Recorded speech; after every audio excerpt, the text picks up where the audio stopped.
Di sebuah desa yang tenang dan damai, hiduplah seorang pria bernama, sebut saja Pak Manto. Pak Manto dulunya dikenal sebagai orang yang hidup miskin, tinggal di sebuah rumah kecil yang reot, memiliki hutang di mana-mana. Pak Manto memiliki seorang istri dan anak yang selalu tampak muram dan tertutup. Setiap hari, Pak Manto bekerja serabutan dan sering terlihat mengeluh tentang kehidupannya yang keras. Namun, takdir seakan merubahnya begitu cepat. Di suatu hari, warga desa terkejut mendapati rumah Pak Manto berubah drastis. Rumahnya yang dulu kumuh kini berdiri megah seperti istana. Pak Manto yang dulu selalu memakai pakaian lusuh kini selalu berpakaian rapi dan bersih. Tetangga-tetangga lain termasuk aku kebingungan melihat perubahan drastis yang dialami Pak Manto. Banyak yang menduga-duga dan bertanya-tanya, namun jawaban Pak Manto selalu tersenyum dingin dan berkata, "Ini rezeki dari usaha kerasnya, tidak perlu dipertanyakan terlalu banyak." Namun ada yang aneh sejak perubahan itu. Rumah Pak Manto megah bak istana, tapi suasana rumahnya terasa berbeda. Kadang terdengar suara-suara aneh di malam hari, seperti suara jeritan lirih yang datang entah dari mana. Warga yang melewati rumahnya selalu merasa merinding, seperti ada sesuatu yang bersembunyi di dalam rumah itu.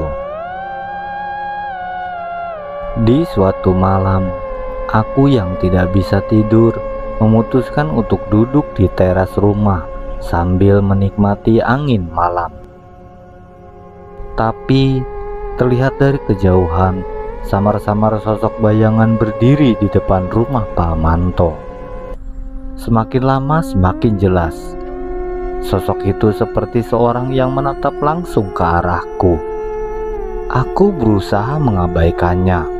Kuanggap itu hanyalah imajinasi. Tapi tepat saat aku hendak masuk ke dalam rumah, aku mendengar suara berbisik seperti seseorang memanggil namaku dari arah rumah Pak Manto. Hari demi hari, rasa penasaran dan ketakutan semakin menguasai pikiranku. Karena aku mendengar cerita bahwa beberapa warga desa mulai hilang secara misterius. Anehnya, warga yang hilang ini selalu memiliki hubungan yang pernah bersinggungan dengan Pak Manto. Mereka adalah orang-orang yang pernah berselisih dengannya atau menolak membantu ketika Pak Manto masih keadaan susah.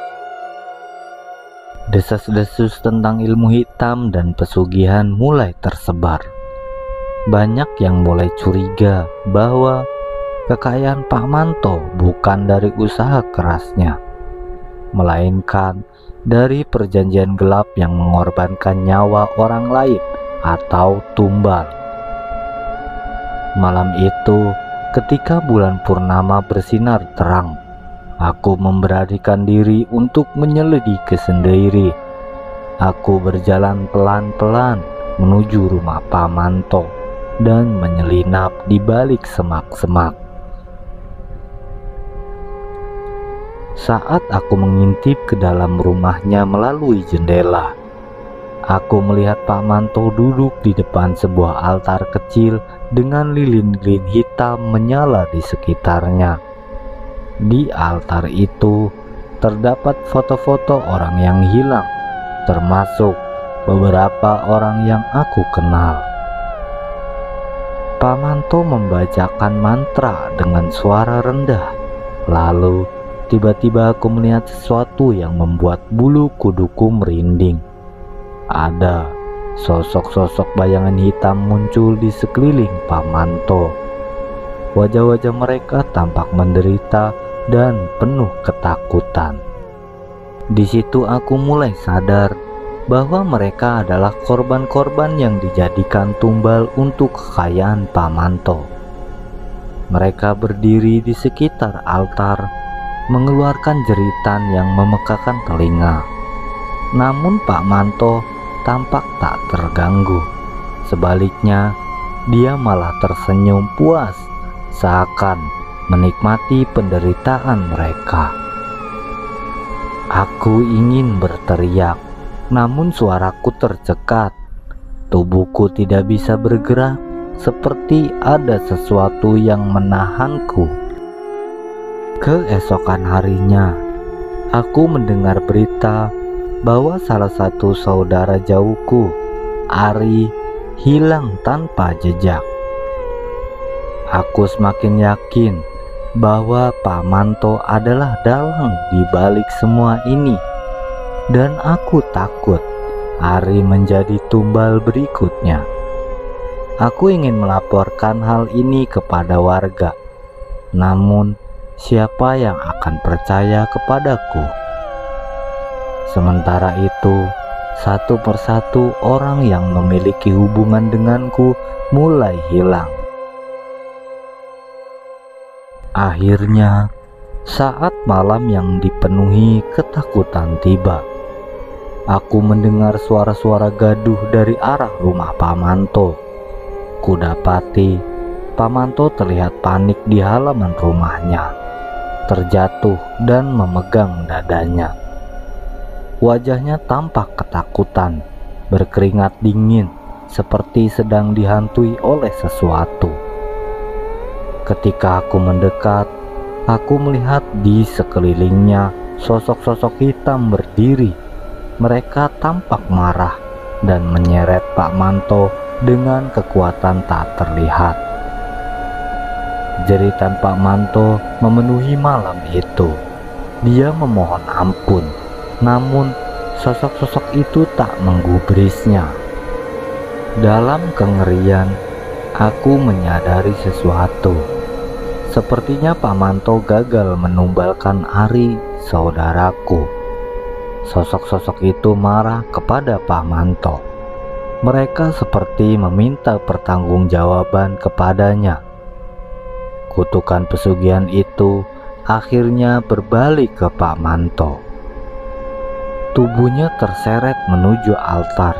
Tangannya menancap pada patung hitam di depannya.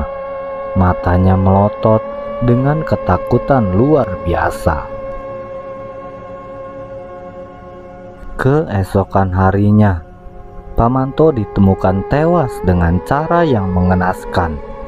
Wajahnya seperti telah mengalami penderitaan yang luar biasa. Desa kini kembali tenang setelah kematiannya. Namun rumah besar Pak Manto kini kosong dan sepi. Warga yang melewati rumah itu kerap mendengar jeritan-jeritan di malam hari. Suara orang meminta tolong yang seolah-olah berasal dari dunia lain.